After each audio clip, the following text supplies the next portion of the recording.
بسم اللہ الرحمن الرحیم۔ السلام علیکم ورحمۃ اللہ وبرکاتہ۔ ناظرین، دفاع صحابہ سیریز میں ایک مرتبہ پھر ہم آپ کو خوش آمدید کہتے ہیں۔ ہمارا موضوع جو کہ چل رہا ہے خلیفہ بلا فصل ایک سیریز، اس حوالے سے ہم نے اپنے گزشتہ پروگرام کے اندر یہ ثابت کیا کہ سیدنا علی المرتضیٰ رضی اللہ تعالیٰ عنہ کے بارے میں جو روافضہ امامیہ بعض ایسے عناصر یہ کہتے ہیں کہ اصل میں حق ان کا تھا پہلے خلیفہ ہونے کا، لیکن ان کا حق ان سے چھینا گیا اور دیگر صحابہ اکرام کو، کبار صحابہ اکرام کو ان کی جگہ پہ نامزد کیا گیا اور ان کو خلیفہ مقرر کیا گیا۔ یہ اعتراضات جو ان کی طرف سے پیش کیے جاتے ہیں، ہم نے شرعی رہنمائی حاصل کی۔ ہمارے ساتھ موجود ہوتے ہیں فضیلت الشیخ جناب فؤاد بھٹوی حافظہ اللہ تعالیٰ، جن کے ہم مشکور ہیں کہ وہ ہمارے لیے وقت نکالتے ہیں، مدینہ یونیورسٹی کے فاضل ہیں۔ انہوں نے یہ واضح کیا کہ ان کے یہ اعتراضات درست نہیں ہیں۔ آج کا جو ہمارا موضوع ہے اس کا تعلق ہے غدیر خم سے۔ حدیث ثقلین کے حوالے سے ہم ان سے شرعی رہنمائی حاصل کریں گے کہ جو بعض روافضہ ایسے ہیں، بلکہ عمومی طور پہ جو روافضہ امامیہ جو اس طرح کے اعتراضات کرتے ہیں اور ان دلائل کو سامنے رکھتے ہوئے وہ یہ ثابت کرنا چاہتے ہیں کہ خلیفہ بلا فصل سیدنا علی المرتضیٰ رضی اللہ تعالیٰ عنہ تھے، تو ان دلائل کو سامنے رکھتے ہوئے آیا ان کا یہ ثابت کرنا ممکن ہے یا نہیں، اس حوالے سے ہم آج بھی ان سے شرعی رہنمائی حاصل کریں گے۔ چلتے ہیں ان کی جانب۔ شیخ کیسے مزاج ہیں؟ الحمدللہ، اللہ کا شکر ہے۔ آپ کیسے؟ الحمدللہ۔ حیاک اللہ۔ شیخ صاحب، سب سے پہلے تو آپ یہ بتا دیجئے کہ غدیر خم سے کیا مراد ہے، یہ کیا چیز ہے اور اس کا پس منظر کیا ہے؟ جی بہت شکریہ۔ الحمدللہ رب العالمین والصلاة والسلام علی اشرف الانبیاء والمرسلین نبینا محمد وعلی آلہ واصحابہ اجمعین، اما بعد۔ یہ جو غدیر خم ہے اس واقعے کا ایک پس منظر ہے، اور وہ یہ ہے کہ نبی کریم صلی اللہ علیہ وآلہ وسلم حجۃ الوداع سے فارغ ہو کر اپنے آخری حج سے آپ ذوالحجہ کے مہینے میں آپ مکہ سے مدینہ واپس آ رہے تھے، اور ایک مقام جہاں یہ پانی غدیر جو ہے وہ عربی زبان میں کھڑے ہوئے پانی کو کہتے ہیں، اور خم اس کا نام ہے، یعنی اس پانی کا نام غدیر خم یہ رکھا گیا ہے۔ تو اس مناسبت سے اس یعنی واقعے کو اس پانی یا اس پانی کی جگہ سے جو ہے وہ موسوم یا منسوب کیا جاتا ہے۔ تو اس مقام پر نبی کریم صلی اللہ علیہ وآلہ وسلم نے ایک خطبہ دیا تھا، اور اس خطبے میں اللہ کے نبی علیہ السلام نے آل بیت علیہم الرضوان ان کے آپ نے کچھ حقوق جو ہیں وہ ذکر کیے، اور آپ نے ان کا خیال کرنے کی وصیت کی، اور نبی علیہ السلام نے ان کے بارے میں کچھ جو ہے وہ خیر خواہی اور امت کو جو ہے وہ ان چیزوں کی نصیحت کی۔ تو یہ غدیر خم جو ہے، یہ چونکہ اس میں آل بیت کے حقوق اور ان کے حوالے سے کچھ چیزیں نبی علیہ السلام نے ذکر کیں، تو اس مناسبت سے جو ہے وہ اس واقعے کو زیادہ جو ہے وہ شہرت مل گئی، اور عموماً جو ہے وہ رافضہ اور جو باقاعدہ اس تہوار کو باقاعدہ منایا امامیہ جاتا ہے، ہیں وہ باقاعدہ اس دن کو، یہ 18 ذوالحجہ کا دن جو ہے اس کو باقاعدہ وہ عید کے طور پر مناتے ہیں۔ اور اس واقعے کے اندر کچھ یعنی حقائق ہیں، کچھ چیزیں تو ثابت ہیں، لیکن کچھ بہت ساری چیزیں ایسی ہیں جو اس کے اندر جو ہے وہ شامل کر دی گئی ہیں، داخل کر دی گئی ہیں، اور اس میں یقیناً روافضہ کے ہاتھ جو ہیں وہ شامل ہوئے ہیں، اور اس سے پتہ چلتا ہے ان روایات کے سیاق و سباق سے اور ان کی حقیقت سے کہ اس کے اندر جو ہے وہ کچھ بہت ساری چیزیں جو ہیں وہ کچھ نہیں بلکہ بہت ساری چیزیں جو ہے اس کے اندر شامل کی گئی ہیں۔ تو عموماً لوگ جو ہے وہ یہ دو چیزیں اکثر آپ جانتے ہیں کہ روافض میں، امامیہ میں اور اہل تشیع جو ہیں ان کے اندر یہ چیزیں معروف اور مشہور ہیں۔ ایک تو یہ غدیر خم اکثر آپ، بلکہ اگر میں یہ کہوں کہ اکثر ان کی مجالس جو ہیں ان دونوں چیزوں سے خالی نہیں ہے، یہ دونوں چیزیں ہی ہیں، اور کچھ کتاب اللہ، سنت رسول، اور یہ چیزیں تو ذکر کریں یا نہ کریں، اللہ کے رسول کی سنت یا قرآن کریم کی آیات یا اللہ اس کے رسول کی بات ہو یا نہ ہو، لیکن یہ دو واقعات جو ہیں وہ گویا کہ کتاب و سنت کے قائم مقام ہیں ان کے ہاں، اور اکثر آپ دیکھتے ہیں کہ یہ غدیر خم کو بار بار ذکر کیا جاتا ہے، اور اسی طرح جو ہے وہ فدق جو ہے جو زمین خیبر کی تھی اس کو ذکر کی۔ یہ دو چیزیں جو ہیں وہ اکثر آپ سمجھیں گردانیں ہیں جو گھومتی رہتی ہیں اور گردش کرتی رہتی ہیں۔ تو بہت سارے ہمارے عوام جو ہیں اگر آپ ان سے پوچھ لینا کہ بھئی یہ غدیر خم کیا چیز ہے، اس کا معنی کیا ہے، اس کا پس وہ نہیں جانتے۔ بس یہ ہے کہ وہ جو چیزیں انہوں نے اپنے علماء سے یا اپنے لوگوں سے سنی ہوتی ہیں بس اتنا ان کو پتہ ہوتا ہے، لیکن اس کا پس منظر کیا ہے، حقیقت کیا ہے، یہ چیزیں بالکل بھی نہیں جانتے۔ تو خلاصہ کلام یہ ہے کہ غدیر خم جو ہے غدیر عربی میں کھڑے ہوئے پانی کو کہتے ہیں، اور خم اس کا نام ہے، یعنی وہ پانی یا وہ تالاب یا وہ جگہ جہاں وہ پانی جمع تھا اس جگہ کے لیے یہ لفظ بولا گیا جہاں یہ واقعہ پیش آیا اس مقام کو، اور اس مقام کو، تو اس مناسبت سے اس کو غدیر خم کہتے ہیں۔ صحیح۔ شیخ، حدیث ثقلین کے حوالے سے بھی وہ استدلال کرتے ہیں خلیفہ بلا فصل سیدنا علی المرتضیٰ ہونے کا کہ رضی اللہ تعالیٰ عنہ جو تھے وہ ہیں، تو یہ جو حدیث ہے کہ رسول اللہ صلی اللہ علیہ وسلم نے ارشاد فرمایا کہ تم میرے بعد یعنی کتاب اللہ کو اور اہل بیت کو تھامے رکھنا، اس حوالے سے وہ استدلال کرتے ہیں، تو آیا ان کا یہ استدلال درست ہے کہ اس سے نامزد کیا جا رہا ہے کہ کتاب اللہ کے بعد سیدنا علی المرتضیٰ رضی اللہ تعالیٰ عنہ ہیں وہ امامت کے یا خلافت کے حقدار ہیں؟ دیکھیے، پہلی بات تو یہ ہے کہ اس حدیث کے ہمیں جو الفاظ ہیں ان کو دیکھنا ہوگا، اور اس کے بعد ہم یہ کنفرم کریں گے کہ اس کے اندر کیا واقعتاً ہی ائمہ کی معصومیت اور ان کے اقوال اور ان کے جو اعمال اقوال و افعال ہیں ان کو مضبوطی سے تھامنا، اور اسی طرح اس کے بعد ان کی امامت اور خلافت کے قائل ہونا کیا یہ مطلب واجب اور ضروری ہے، اس سے یہ ثابت ہوتا ہے یا نہیں۔ تو دیکھیے، پہلی بات تو یہ ہے کہ ترمذی میں، جامع ترمذی میں حضرت زید بن ارقم اور حضرت ابو سعید خدری رضی اللہ تعالیٰ عنہما ان دونوں سے روایت ہے، اور روایت کے الفاظ یہ ہیں کہ نبی کریم علیہ السلام نے فرمایا کہ انی تارک فیکم ما ان تمسکتم بہ لن تضلوا بعدی، کہ میں تمہارے اندر وہ چیز چھوڑ کے جا رہا ہوں یا چھوڑنے والا ہوں کہ جب تک تم اس کو تھامے رکھو گے تم کبھی بھٹکو گے نہیں، گمراہ نہیں ہوگے۔ پھر اللہ کے نبی علیہ السلام نے فرمایا کہ احدہما اعظم من الآخر، ان میں سے ایک دوسری سے عظیم ہے، اور پھر آپ نے فرمایا کتاب اللہ، اللہ کی کتاب ہے جو کہ ممدود من السماء الی الارض، جو آسمان سے اتاری گئی زمین کی طرف، اور پھر آپ نے فرمایا وَإِطْرَتِي اہل بیتی، اور میری عطرت اور اہل بیت یعنی مراد میرے اہل بیت ہیں۔ تو اس حدیث سے جو ہے وہ جیسے ابن المطہر الحلبی اور اس کے علاوہ کئی اور جو روافد ہیں اور اہل تشیع ہیں، انہوں نے اپنی کتابوں میں جیسے کہ معانی الاخبار کے اندر اور اسی طرح جو ہے وہ منہاج الکرامہ کے اندر، دیگر جو امامیہ اور شیعہ اور جو روافد ہیں ان کی کتابوں کے اندر یہ مطلب چیزیں موجود ہیں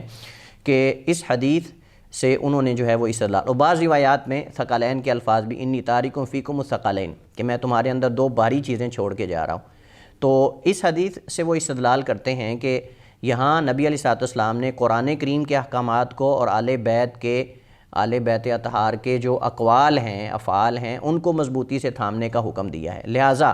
جب ان کے اقوال و افعال کو مضبوطی سے تھامنے کا حکم ہے تو اس سے یہ بھی ثابت ہوتا ہے کہ پھر نبی کریم علیہ السلام کے بعد جو ہیں وہ خلیفہ وہ بھی علی رضی اللہ تعالیٰ عنہ ہیں، اور چونکہ وہ آل بیت کے سید ہیں اور یعنی سر فہرست ہیں، سب سے پہلے نمبر پر ہیں، تو اس وجہ سے یہ ثابت ہوتا ہے کہ جب ان کے اقوال اور ان کے افعال حجت ہیں اور تو پھر ضروری ہے کہ وہ خلیفہ بھی نبی کریم علیہ السلام کے بعد ہوں۔ تو دیکھیے، پہلی بات تو یہ ہے کہ ہم اس حدیث کے یہ جو حدیث ہے جو ترمذی میں ہے، اس حدیث پر علماء نے کلام کی ہے، امام احمد بن حنبل رحمہ اللہ تعالیٰ اور کئی علماء نے اس حدیث کی صحت پر کلام کی ہے، لیکن اس سے ملتی جلتی ایک حدیث جو ہے وہ صحیح مسلم ہے، اور وہ اس حدیث کی وضاحت کرتی ہے کہ یہاں آل بیت اور قرآن کریم اس کو تھامنے سے کیا مراد ہے، یعنی ثقلین دو بھاری چیزیں چھوڑ کے اللہ کے نبی جا رہے ہیں، لیکن ہم نے ان کے ساتھ تعامل کیسے کرنا ہے، قرآن کے ساتھ ہمارا تعامل کیا ہوگا اور آل بیت کے ساتھ ہمارا تعامل کیا ہوگا۔ تو ہم جاتے ہیں صحیح مسلم کی طرف، اور وہاں بھی حضرت زید بن ارقم ہی راوی ہیں،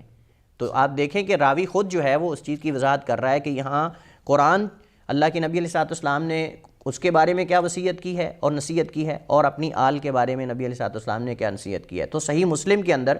نبی علیہ السلام کی حدیث کے الفاظ کچھ یوں ہیں، راوی حضرت زید بن ارقم ہی ہیں، اس میں کہ آپ نے فرمایا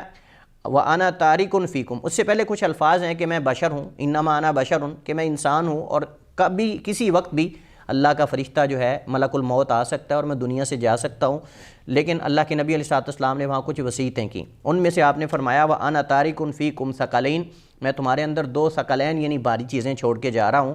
اولہما کتاب اللہ، ان میں پہلی چیز اللہ کی کتاب ہے، فیہ الہدی والنور، اس میں ہدایت اور نور ہے، فخذوا بکتاب اللہ، مضبوطی سے تھام لو اللہ کی کتاب کو۔ اب دیکھیں پچھلی حدیث سے یہ حدیث جو ہے ان الفاظ کو یعنی ثقلین میں دونوں میں ہمارا تعامل کیا ہوگا اس کو واضح کر رہی۔ اس کے بعد اللہ کے نبی علیہ السلام نے فرمایا کہ ثم قال و اہل بیتی اذکرکم اللہ فی اہل بیتی،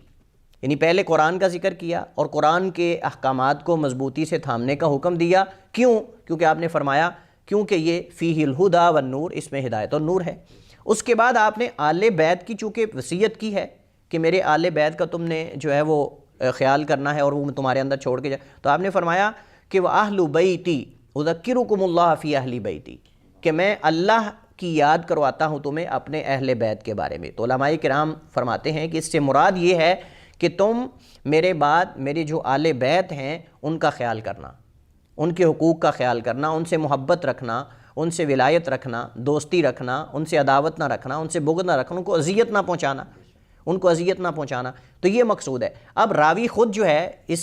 ان الفاظ کی وضاحت کر رہے ہیں، اور راوی اپنی روایت کے بارے میں زیادہ بہتر جانتا ہے دوسرے لوگوں سے کہ اس سے کیا مراد ہے، اور صحابی خود وضاحت کر رہے ہیں. تو یہاں پہلی روایت کے اندر یہ ہے کہ جیسے وہ بعض الفاظ ذکر کرتے ہیں کہ اس کے اندر یہ ہے کہ جب تک تم ان کو تھامے رکھو گے تم گمراہ نہیں ہوگے، تو مراد وہ اقوال و افعال. اس سے پتہ ہی چلتا ہے کہ ان کے اقوال اور ان کے افعال جو ہیں وہ یعنی ہمارے لیے قرآن و سنت کے مقابلے میں اس طرح حجت نہیں ہے. اگر قرآن یا سنت پہلے تو ہم دیکھیں گے کہ وہ ثابت بھی ہیں کہ نہیں، اور اگر وہ ثابت ہو جاتے ہیں تو قرآن اور سنت کے اگر مقابلے میں آ رہے ہیں تو یہ تو آل بیت کے ہی بعض لوگوں نے باقاعدہ جو ہے وہ آل بیت کے دوسرے لوگوں کے بعض اقوال جو ہیں ان کو رد کیا ہے اور ان کو نہیں لیا اور نہ وہ حجت مانتے تھے. تو اس سے پتہ چلتا ہے کہ آل بیت کے بارے میں جو اللہ کے نبی نے اپنی امت کو وصیت کی ہے، وہ وصیت مراد آل بیت کے حقوق کا خیال کرنا ہے، ان سے محبت رکھنا، ان سے ولایت رکھنا، ولایت سے مراد دوستی رکھنا، اور ان سے جو ہے وہ تعلق کو قائم رکھنا، اور اسی طرح جو ہے ان کے حقوق کے بارے میں اللہ سے ڈرتے رہنا. تو یہ اللہ کے نبی علیہ الصلوۃ والسلام کی مراد تھی. اسی طرح آل بیت سے مراد اگر ہم مطلب یہاں ان کی ولایت اور امامت اور خلافت لیتے ہیں تو آل بیت میں تو پھر وہ سارے لوگ ہیں جن پہ صدقہ حرام ہے. اس میں تو بنو ہاشم سارے آتے ہیں. اس میں جو ہے وہ حضرت عباس بھی ہیں، حضرت عباس کی آگے آل بھی ہے. اسی طرح حضرت علی کے دوسرے بھائی بھی ہیں، حضرت عقیل ہیں اور حضرت جعفر ہیں، ان کی آگے اولادیں ہیں، وہ سارے آتے ہیں. تو پھر تو یہ کیسے تم نے مراد لے لیا کہ صرف حضرت علی رضی اللہ تعالیٰ عنہ ہیں؟ تو اس میں تو پھر دیگر لوگ بھی آتے ہیں. اور دوسری بات یہ ہے کہ اگر اس سے مراد آل بیت کا اجماع لیا جائے، جیسے کہ بعض لوگ کہتے ہیں کہ جی اس سے مراد آل بیت کا اجماع ہے کہ جس مسئلے پر ائمہ معصومین اتفاق کر لیں، اجماع کر لیں، تو وہ اجماع ہے اور وہ ثابت ہے. لہٰذا آل بیت نے علی کی خلافت پر اور ان کے خلیفہ بلا فصل ہونے پر جو ہے وہ اجماع کیا ہے. لہٰذا اس سے ثابت ہوتا ہے کہ لوگوں پر واجب ہے کہ وہ ان کو خلیفہ بلا فصل تسلیم کریں اور ان کے بعد ان کی آل کے اندر خلافت اور امامت کو تسلیم کریں. تو ہم کہتے ہیں کہ اگر جزوی اجماع سے، یعنی آپ دیکھیں کہ آل بیت امت کا حصہ ہے نہ کہ امت ہے. بے شک آل بیت امت کا حصہ ہے نہ کہ امت ہے. تو جب امت کے ایک حصے کا اجماع دوسروں پر یہ لازم کرتا ہے کہ آپ ان کے اقوال و افعال کو اور آپ ان کو امام اور خلیفہ تسلیم کریں، تو ایک پوری امت کا اجماع جس کے اندر پوری امت ہے اور وہ ابو بکر اور عمر کی خلافت پر متفق ہے، وہ حجت کیوں نہیں ہو سکتا؟ اور اس پر جو ہے وہ کتاب و سنت سے تواتر کے ساتھ دلائل موجود ہیں کہ امت کا اجماع جو ہے وہ حجت ہے. تو اگر آل بیت یعنی جو بعض امت ہیں اگر ان کا اجماع حجت ہو سکتا ہے تو پوری امت ابو بکر و عمر کی خلافت اور امامت پر متفق ہے، بلکہ خود آل بیت بھی متفق ہیں، کیا عبداللہ ابن عباس رضی اللہ تعالیٰ عنہما آل بیت میں سے نہیں؟